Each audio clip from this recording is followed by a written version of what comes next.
trabajo del día de hoy del Congreso Estatal de Medicina Familiar y General. Hoy vamos a tener excelentes ponentes, igual que ayer. Y hoy tenemos al doctor Moisés Eli Guerra Delgado. Él es egresado del Hospital 20 de Noviembre.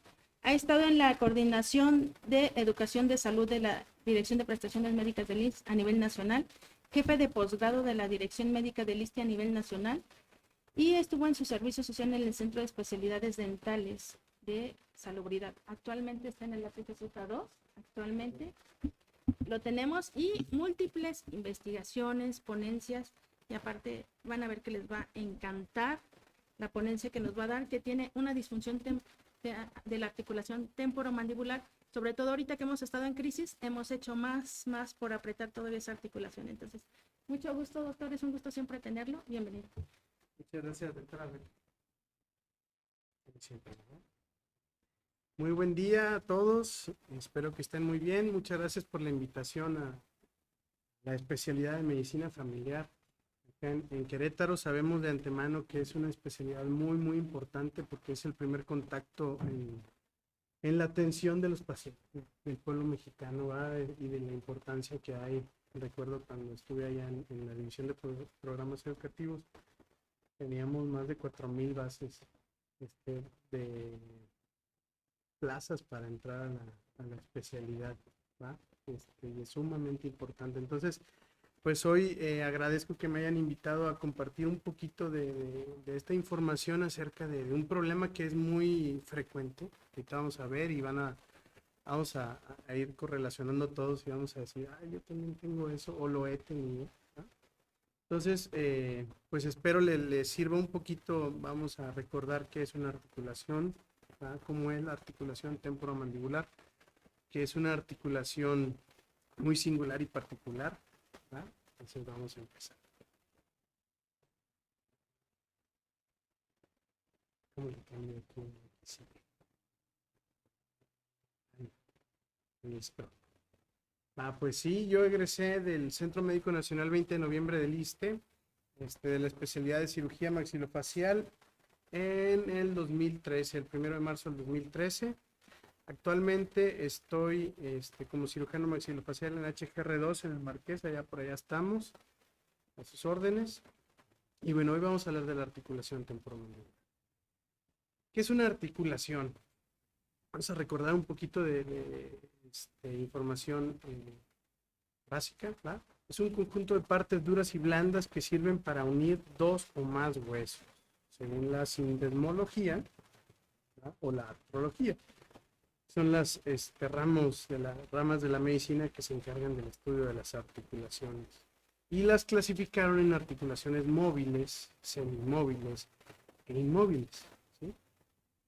Una articulación móvil, encontramos las diartrosis o las sinoviales, son articulaciones de forma cóncavas o convexas, planas o en forma de polea, ¿sí? Vamos a encontrar que poseen cartílago articular, una membrana sinovial y tienen una cápsula articular, ¿sí? Podemos encontrar varias clasificaciones dentro de estas, como la senoartrosis, que es, por ejemplo, la escápula humeral, las condilias, ¿sí? Como la articulación temporomandibular, o por encaje recíproco en silla de montar, como las de la mano, ¿sí? La astroclear, como la húmero-cubital, la trocoides, como la ploidodontoidea, las artrodias también en el carpo y en el tarso, ¿sí? Otra de las clasificaciones son las semimóviles. Aquí vamos a encontrar las anfiartrosis y las diartroanfiartrosis, como la sínfisis, ¿va? Vamos a encontrar que son superficies planas o ligeramente cóncavas. Van a poseer generalmente fibrocartílago interarticular. Esto lo vamos a encontrar en los cuerpos vertebrales, ¿va? Las diartroanfiartrosis. Vamos a ver que se encuentran en espacios interarticulares, por ejemplo en cavidades articulares, como por ejemplo la sínfisis del pubis o la articulación sacroiliaca. Y las inmóviles, estas también les llaman sinartrosis, porque no hay movimiento, ¿verdad? Aquí vamos a encontrar la sinfibrosis y la sincondrosis. Y son articulaciones cuyas superficies están unidas por tejido fibroso o tejido cartilaginoso. Por ejemplo, la sinfibrosis, vamos a encontrar que son las suturas de los huesos del cráneo, ¿ah? Las suturas escamosas, las suturas armónicas por ejemplo, entre los bordes mediales de los huesos nasales, ¿sí? Podemos encontrar aquí también la esquindilesis. Solamente este tipo de articulación se da entre el vómer y el maxilar, ¿sí? O las gónfosis, que es la articulación entre los dientes y los maxilares. Otro tipo de la sincondrosis, aquí vamos a encontrar que hay un cartílago íntimamente adherido que se llega a osificar, como en el clivus, entre el occipital y el cuerpo del esfenoides, ¿va? En la apófisis basilar del occipital, con la cara posterior del cuerpo del esfenoides, que se llama clivus. Esta articulación es la última articulación del cuerpo en que se osifica. Entonces, si queremos saber cuándo dejamos de crecer, podemos tomar una radiografía lateral de cráneo y ahí vamos a ver si ya se osificó o no esta articulación. Y si ya se osificó, pues ya no vamos a alcanzar el 1,90. Ok. Ahora vamos a hablar de la articulación temporomandibular.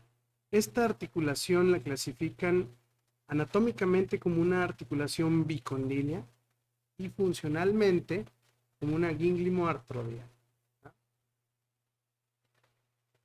Bicondilia, ¿por qué? Porque es una condilia doble, no porque sea derecha e izquierda, sino porque se encuentra el cóndilo del hueso temporal o eminencia articular y el cóndilo de la mandíbula, ¿va? Hay dos superficies condilares en la misma articulación y estamos teniendo también que hay una superficie primero cóncava y luego una convexa, ¿sí? En donde tenemos la fosa articular, la cavidad glenoidea, y abajo tenemos el cóndilo de la mandíbula. Y en medio de ellas dos vamos a tener el disco articular, que juega un importante papel en los problemas de las disfunciones cuando hay desarreglos internos ya del articulación. ¿Va? ¿Y por qué es gínglimo artrodial, perdón? Porque es una articulación que tiene una función de bisagra y se desliza, que son los dos movimientos que va a realizar esta articulación, una rotación y una traslación. Ahorita lo vamos a ver en la biometría. Esta articulación embriológicamente se forma entre la cuarta y la quinta semana, a partir del mesodermo paraxial, del hueso temporal y del primer arco faríngeo, ¿sí? O el arco mandibular, ¿sí? Los componentes óseos de la articulación va a ser la mandíbula, el hueso temporal. Los componentes blandos son los músculos, los ligamentos y los tejidos blandos. Aquí tenemos la mandíbula, unas imágenes, todas la conocemos, con sus ramas ascendentes y su cuerpo mandibular, donde se encuentran los dientes y diversas estructuras anatómicas que encontramos ahí. Y el cóndilo, particularmente, que nos ayuda a esta articulación, pues sabemos que tiene una longitud de 15 a 20 milímetros, ¿va? Transversalmente y anteroposterior de 8 a 10 milímetros. Y el hueso temporal, encontramos la fosa articular o cavidad glenoidea en la porción rocosa del hueso temporal, ¿sí? Que nos ayuda a delimitarlo posteriormente conducto auditivo externo. Ahora el disco. El disco articular es un tejido conjuntivo fibroso y denso, es avascular, normalmente no tiene inervación. Este disco vamos a encontrar que tiene una zona anterior que mide 2 milímetros de grosor aproximadamente, una zona intermedia de 1 milímetro y una zona posterior de 3 milímetros y un tejido retrodiscal. Esto es, el tejido retrodiscal sí es vascular y sí está inervado. ¿Okay? Un tejido conjuntivo laxo muy vascularizado e inervado porque a partir de aquí se va a ayuda y aporta irrigación e inervación y nutrición a los componentes articulares. ¿Va? Este disco, histológicamente, vamos a ver que tiene 4 capas, ¿sí? Una zona articular, que es un tejido conjuntivo denso. El tipo de cartílago que tiene esta articulación es fibrocartílago, porque se necesita que resista las fuerzas de la masticación. Ahorita vamos a ver cuántas fuerzas realizan estos músculos masticadores, ¿no? Tenemos una zona proliferativa donde hay un tipo celular mesenquimatoso indiferenciado, una zona fibrocartilaginosa donde vamos a encontrar abundantes fibras de colágeno y una zona calcificada donde encontramos condrocitos y condroblastos. Ahora, los componentes que nos ayudan a que esta articulación no se salga de su lugar, vamos a encontrar los ligamentos intrínsecos y ligamentos extrínsecos, ¿va? Le llamo intrínsecos, ¿por qué? Porque están dentro de la misma articulación, en una relación íntima, ¿va? Que son los ligamentos discales, los ligamentos capsulares y el ligamento temporomandibular. Los ligamentos extrínsecos son el ligamento estilomandibular, el ligamento esfenomandibular y el ligamento pterigomandibular. Y aquí estamos viendo su nombre, su primer nombre nos dice que se está insertando ese ligamento en la apófisis estiloides, en el esfenoides y en las apófisis pterigoides, ¿no? Este esfenomandibular y la espina del esfenoide. ¿Okay? Entonces aquí tenemos, por ejemplo, el ligamento capsular, pues es la cápsula articular, ¿sí? Este ligamento en la parte medial, ¿sí? En la parte interna del ligamento vamos a encontrar que se encuentra la membrana sinovial de la articulación. Entonces los pacientes, cuando ya tienen un desarreglo interno, crónico, puede ser que ya esté inflamado esta parte interna, entonces pues, el paciente puede tener una sinovitis o bien una capsulitis entera de todo el ligamento. Ahorita vamos a ver cómo lo podemos diferenciar, ¿sí? Los ligamentos discales se insertan del cuello del cóndilo hacia el disco articular y lo detienen en su posición, ¿sí? En sus polos interno y externo, y ayudan a que no se salga normalmente de donde debe estar. El ligamento temporomandibular, espina del esfenoides hacia la espina de Spitz, ¿sí? Mandibular. El ligamento estilomandibular, que él y otros 4 más, son 3 ligamentos y 2 músculos forman el ramillete riolano, ¿sí? Van de la apófisis estiloides al borde posterior de la rama ascendente, ¿sí? Y el pterigomandibular aquí no se ve, pero va de las apófisis pterigoides del gancho del ala externa hacia abajo, ¿sí? Entonces nos ayudan a que esta articulación se encuentre en su posición y no se tienda a salir. Muchos pacientes llegan con luxaciones, ¿por qué? Porque ya están muy laxos estos ligamentos y hay historia de macrotrauma en la articulación. Ahora, ¿qué músculos van a mover esta articulación? ¿Va? Pues los músculos masticadores principalmente, que son el músculo macetero, el músculo temporal, el pterigoideo interno, el pterigoideo medial y el pterigoideo externo, el pterigoideo lateral. Aquí encontramos al músculo macetero que se inserta en el arco cigomático, en el borde inferior del arco cigomático, hacia el ángulo de la mandíbula. Este músculo tiene 2 haces principales, el haz superficial, que es el más voluminoso, y el haz profundo. Este músculo es muy fuerte, este músculo hace 600 kilos de presión por pulgada cuadrada cuando ustedes cierran su mandíbula. Es el músculo más fuerte del cuerpo. El músculo temporal nos ayuda también a elevar y contrario al macetero, nos ayuda a dirigir hacia arriba y hacia atrás la mandíbula, ¿va? Los haces anteriores y medios del músculo temporal que se encuentra insertado en la fosa temporal, bajan todas sus fibras, convergen y se insertan en la apófisis coronoides, que va a ser uno de los sitios de exploración cuando hay problemas musculares en los pacientes. Estos 2 haces, los anteriores y medios, elevan la mandíbula y los haces posteriores dirigen hacia atrás la mandíbula. El pterigoideo interno o el pterigoideo medial, hagan de cuenta que lleva la misma dirección que el músculo macetero, pero en la cara medial de la rama ascendente de la mandíbula, ¿va? Eleva y dirige hacia adelante la mandíbula.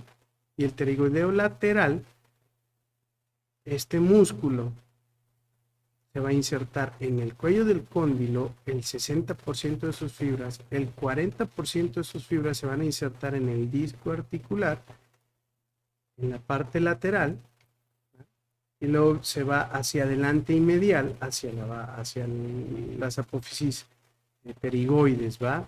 Entonces, este músculo, la dirección de sus fibras son horizontales. Este músculo nos va a ayudar en la protrusión de la mandíbula y en las lateralidades.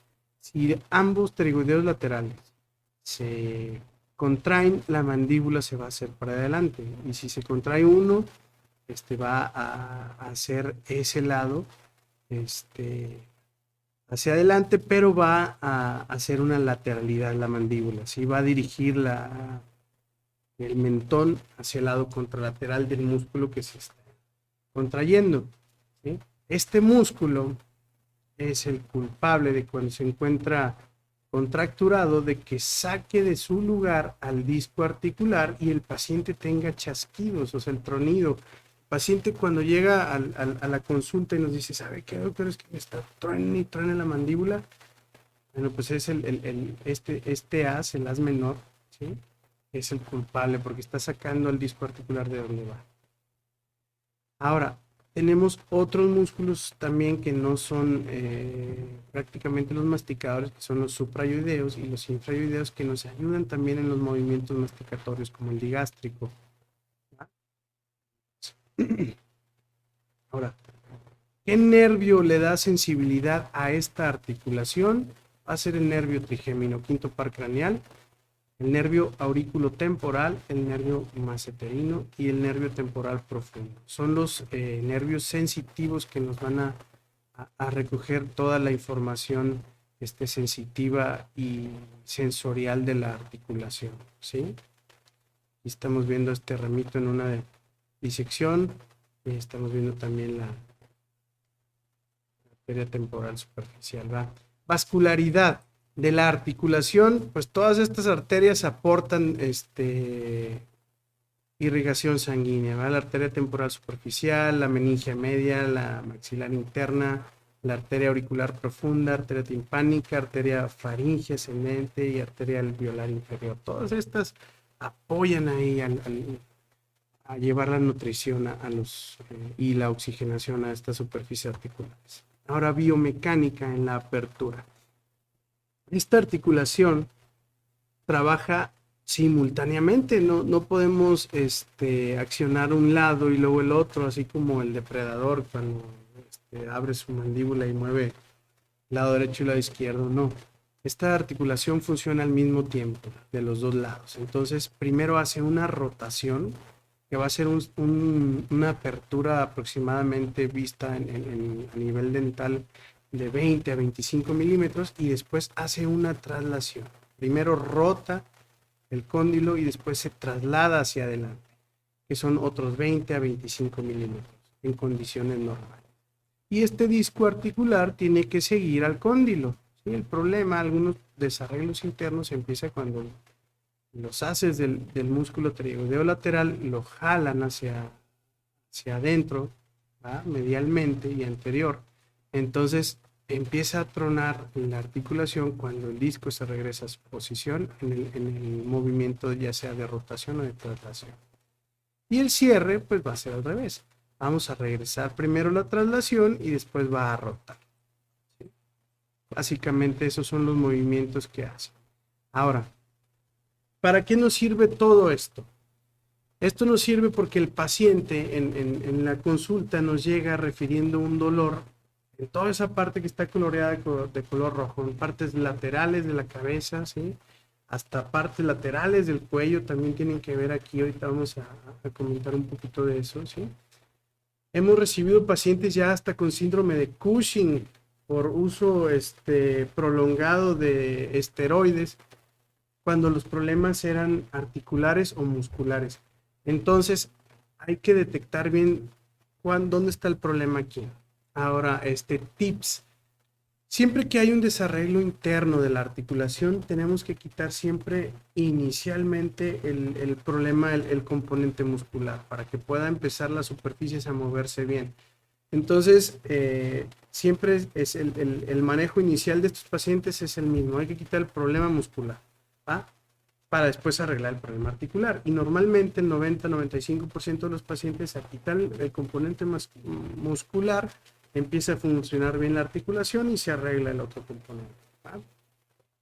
Entonces, aquí estamos viendo unas disecciones de lo que están los músculos ya. Entonces, aquí es lo que tenemos que explorar en los pacientes. ¿Sí? El paciente llega y nos dice, es que tengo un dolor, me truena la articulación, me duele la cabeza, la región lateral de la cabeza. Pues aquí estamos viendo que todo el músculo temporal está contracturado y está lleno de ácido láctico, ¿va? Hay que recordar que los músculos duelen cuando hay una concentración importante de ácido láctico, se encuentran ya contracturas ahí musculares crónicas. Entonces, empezamos a recabar la historia clínica del paciente. Hay que revisar si ese paciente tiene algún componente fisiológico estructural. Obviamente, si es un paciente con una deformidad dentofacial evidente, pues vamos a ver que ahí no están funcionando bien las fuerzas de estos músculos hacia los componentes articulares, ¿va? Por ejemplo, un paciente que tiene la mandíbula muy pequeña anteroposteriormente, esos pacientes siempre tienen problemas articulares. ¿Por qué? Porque por un principio de palanca ese paciente no va nunca a poder dirigir bien todas estas fuerzas. Al día estos músculos, dicen algunos autores como Kaplan, que hacen de 18,000 a 20,000 libras de presión por pulgada cuadrada. ¿Cuánto es eso? Pues 20,000 libras son, en resumen, 10 toneladas de fuerza. Entonces es mucha presión. Entonces, si eso no se distribuye bien, porque los pacientes tienen un edentulismo casi total o parcial, ¿va? Todas estas fuerzas no se están distribuyendo hacia los dientes y hacia los huesos a través de las raíces. Entonces, el primer fusible que bota ahí es el músculo, ¿va? Y después, crónicamente, siguen los problemas ya de desarreglos internos. Puede provocar una osteoartrosis, o cambios degenerativos de la articulación, de los componentes articulares. Todas estas fuerzas mal dirigidas. Ahora, aquí dato importante. El 90%, 95% de los problemas de articulación ya crónico con degeneraciones internas caen en pacientes femeninos después de la menopausia. ¿Por qué? Si revisan en su consulta, yo creo que van a encontrar la mayoría de los pacientes que llegan son estos pacientes en este rango etario. ¿Por qué? Porque al haber una supresión de estrógenos, en particular el estradiol beta 17, nos ayuda a que se transporte el cortisol también, ¿va? Entonces, al haber una disminución y supresión de estrógenos, particularmente pues no va a haber un transporte de cortisol y empieza una inflamación crónica de la articulación. Entonces, las pacientes que ya caen con problemas ya osteodegenerativos de la articulación y de sus componentes articulares pertenecen a este grupo de edad, ¿va?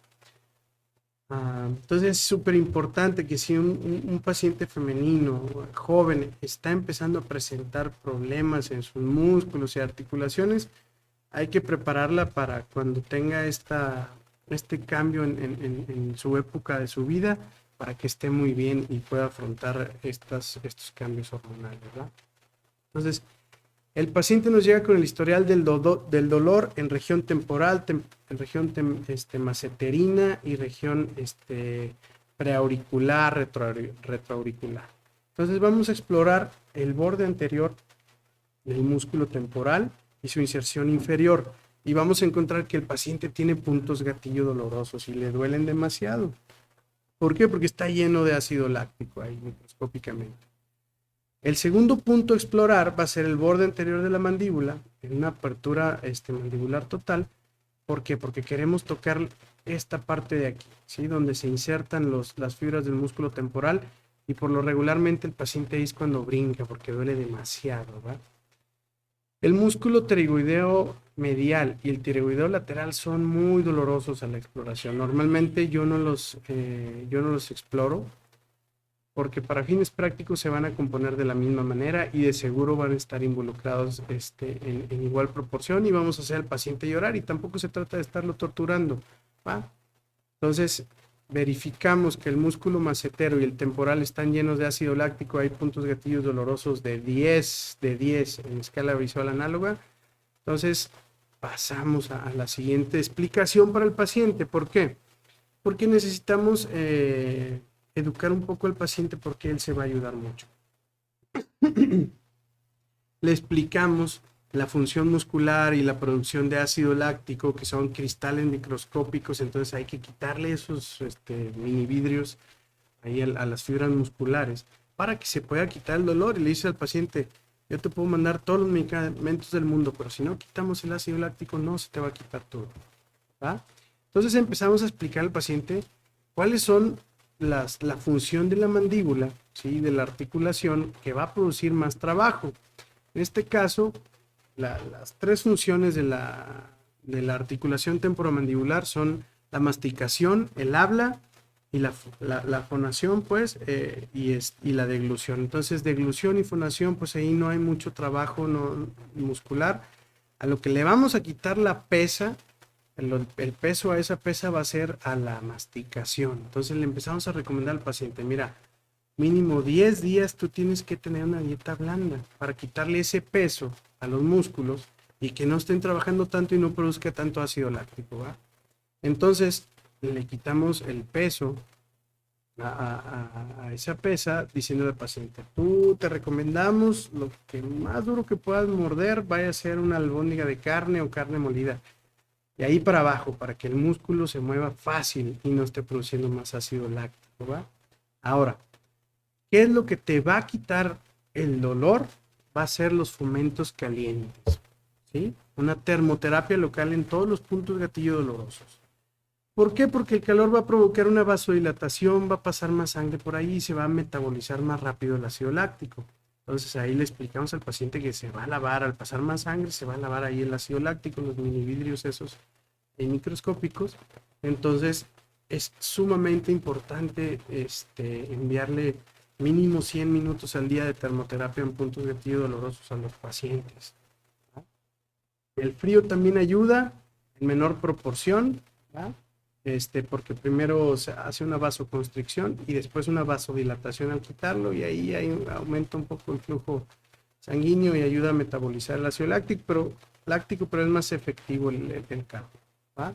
Ahora, durante la evaluación integral del paciente, cuando tú lo estás haciendo su anamnesis, el paciente te vas a dar cuenta si su personalidad, el paciente está ansioso, si está en estrés, y tienes que preguntarle tú, ¿por qué? Porque tenemos que mandarlo, los pacientes que se encuentran en ansiedad o en depresión o en problemas de estrés crónico, tenemos que enviarlo a ese apoyo emocional, porque fisiológicamente, estructuralmente le vamos a quitar el problema, pero no le vamos a quitar lo que está detonando todo, ¿va? Entonces, siempre se le sugiere acudir a una terapia emocional, ¿sí? A psicología o a psiquiatría. Es sumamente importante poderlos enviar para poder quitar este dolor, porque el paciente te va a decir, mira, me duele mucho, yo sé que no me voy a morir de esto, pero me hace ser infeliz esto, ¿va? Entonces es muy importante. ¿Cómo nos vamos a dar cuenta de esto? Porque el paciente le vas a preguntar, oye, ¿tú rechinas los dientes? ¿Te has escuchado en el día? ¿Has notado que estás apretando tus dientes? ¿O en la noche los rechinas dormido? ¿Te han comentado? Y el paciente te va a decir, pues sí, fíjate que sí me dice mi esposa que rechino los dientes, o me dice mi esposo que los rechino. Estoy en el día durante las épocas de estrés y para cuando acuerdo tengo bien tensos los músculos de la mandíbula. Entonces ahí hay un componente emocional que tenemos que identificar y atacar, ¿va? Ahora, hay algunos dispositivos como las guardas oclusales que le pueden ayudar al paciente, ¿sí?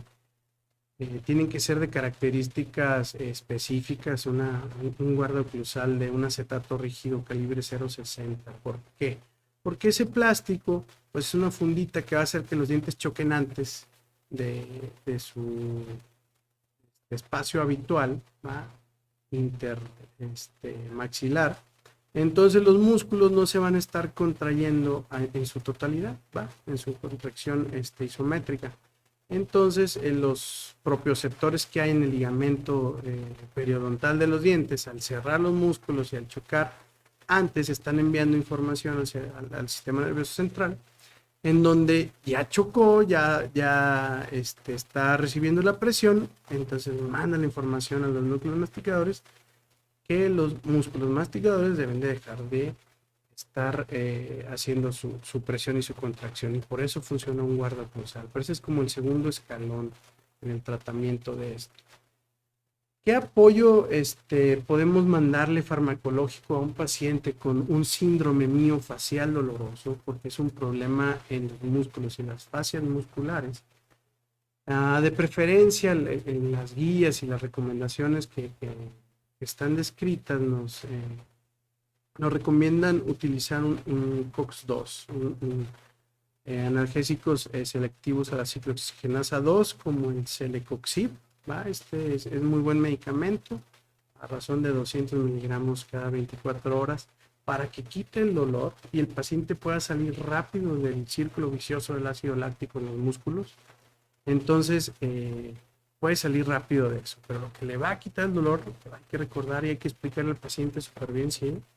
Siempre es los fomentos calientes y quitarle la función a los músculos, ¿sí?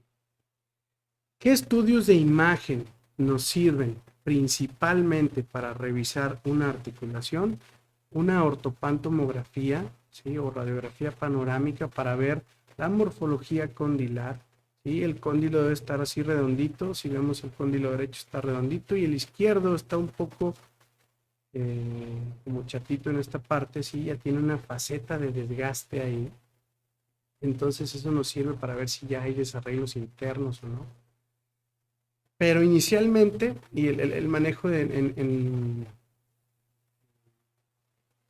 primer contacto con el paciente le va a ayudar mucho si identificamos los problemas musculares y los empezamos a atacar.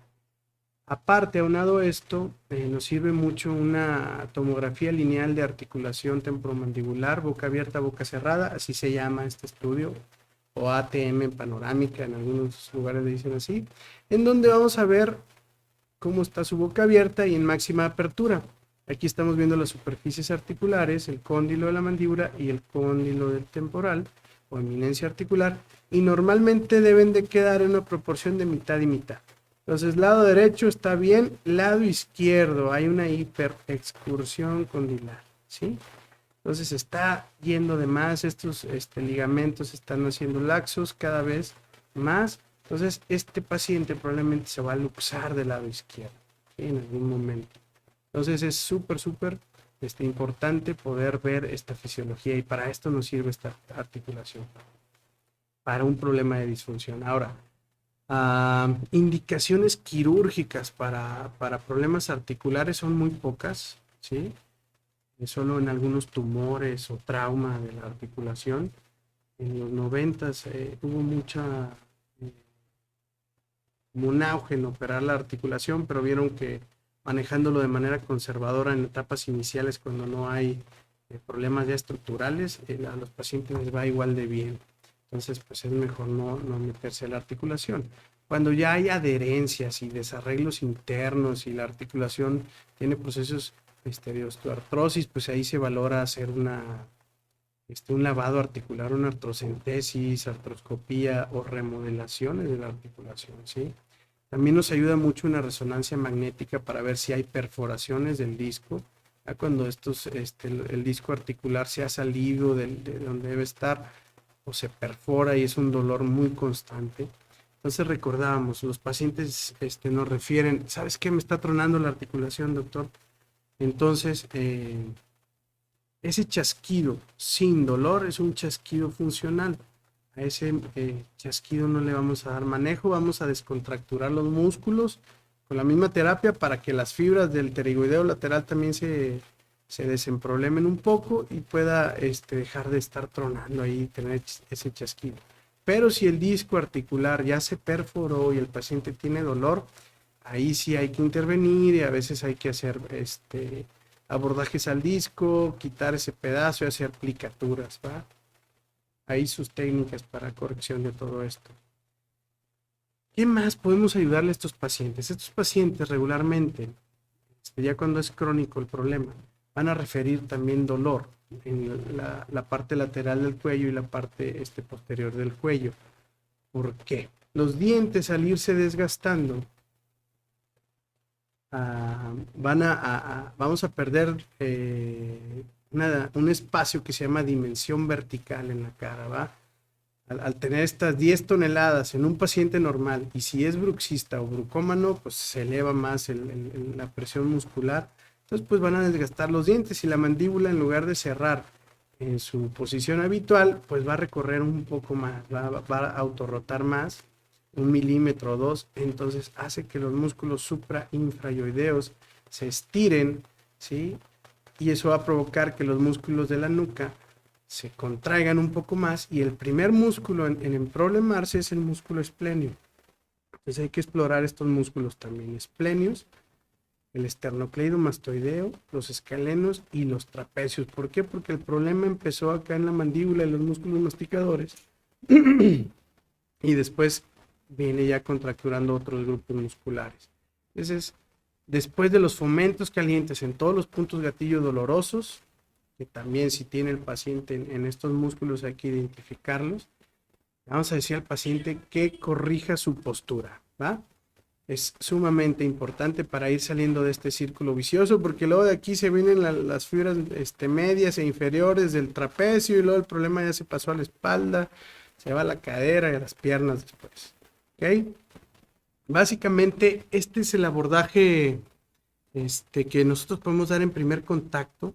Si encontramos un desarreglo interno de la articulación, con estos pacientes ya lo primero que tenemos que hacer es quitar el problema muscular. Quitando el problema muscular, valoramos su problema ya articular en sus superficies articulares, y vamos a decidir si es necesario hacer una u otra cosa. Pero este manejo inicial les va a ayudar mucho a los pacientes, enviarles su COX-2, su terapia a los músculos, ¿sí? Para poderles irles ayudando. Y acuérdense siempre este factor emocional, buscar ahí interconsultas a la parte de psicología, psiquiatría, psicoterapia, ¿va? No sé si hay alguna pregunta o algo acerca del tema. Es un tema muy, muy, muy largo, pero este es un manejo inicial para los pacientes. Y bueno, miren, yo soy de Linares, Nuevo León. Bueno, ahorita no hay agua, pero después vayan allá. Está muy bonito, ¿sí? Yo soy rockero, entonces ahí hay que activarse todos los días con buena música. Buenos días. Sí, hay preguntas de Claro. La neuroestimulación eléctrica transcutánea como tratamiento complementario se recomienda. Pues mira, lo que estamos buscando ahí es que el músculo no se esté contrayendo más. Entonces, si se está contrayendo, pues va a producir más ácido láctico. Entonces, los TENS y todo eso, pues es a veces difícil de conseguir para los pacientes. Entonces es más fácil que hagan un costalito con arroz o con semillitas y se pongan una termoterapia local, ¿va? Es más fácil y va a quitar más efectivamente el ácido láctico. Nos preguntan también cuánto tiempo se debe usar la guarda. ¿Se deben usar relajantes musculares y o medicamentos para osteoartritis como glucosamina, etc.? Ok, va. Estos medicamentos como la glucosamina, el condroitin sulfato, sí ayudan a las superficies articulares cuando hay procesos de degeneración articular incipientes, pero hay que recordar que estos medicamentos se dan por periodos y se descansa y luego otra vez regresar, ¿va? Normalmente al quitar el problema muscular, los pacientes no requieren, o la mayor parte no requieren otro problema. ¿Por qué? Porque las superficies articulares se van a autorregenerar, ¿va? Y me decías de los relajantes musculares, el guarda oclusal. Le vamos a mandar al paciente esta terapia. El guarda oclusal es como un segundo escalón en la terapia, ¿sí? Y le vamos a pedir al paciente, tú revisa estas 2-3 semanas que te mandamos esta terapia inicial, ¿cuándo estás apretando los dientes? ¿Con qué frecuencia? Entonces eso nos va a decir qué periodos del día y cuánto tiempo vamos a mandarle usar el guarda oclusal. ¿Sabes qué? Pues yo me estreso cuando manejo. Bueno, pues usa tu guarda oclusal cuando manejas. ¿Sabes qué? Yo estoy muy mal y todo el día estoy pésimo. Bueno, pues úsalo 24/7, va hasta que te lo acabes, porque se lo acaban, lo rompen. Pero para eso es también, para que el plástico se desgaste y su articulación esté bien. Relajantes musculares, el metocarvamol y todo esto no actúan tan eficientemente en las regiones donde están los núcleos masticadores en el sistema nervioso central, en el trigémino. Entonces es mejor buscar un COX-2 y mandar al paciente a una terapia emocional para que quite ese factor, porque pues en lo que el medicamento hace efecto le va a servir, pero si no estás quitando el problema inicial, su causa etiológica, pues no le vas a poder ayudar más. ¿Ah? Preguntan, ¿cuál es la causa más común en pacientes que tienen luxación frecuente de la articulación temporomandibular y cuál sería su tratamiento definitivo? Las luxaciones, bueno, pues aquí hay una hiperlaxitud de los ligamentos, y hay algunos tratamientos como limarle la eminencia articular del temporal para que ya no haya una traba mecánica, entonces el cóndilo esté yendo atrás, hacia adelante y ya no se va a quedar trabado ahí abierto para hacer una maniobra de Nella-Tunurupuis para poderla reducir. Entonces, estos pacientes normalmente tienen algún problema con la síntesis de las colágenos y todo esto, entonces son articulaciones muy flexibles, ¿sí? En los síndromes como Ehlers-Danlos y todo eso, ¿verdad? Etcétera. Muchas gracias, doctor. De nada. Felicidades por su ponencia. Gracias, gracias.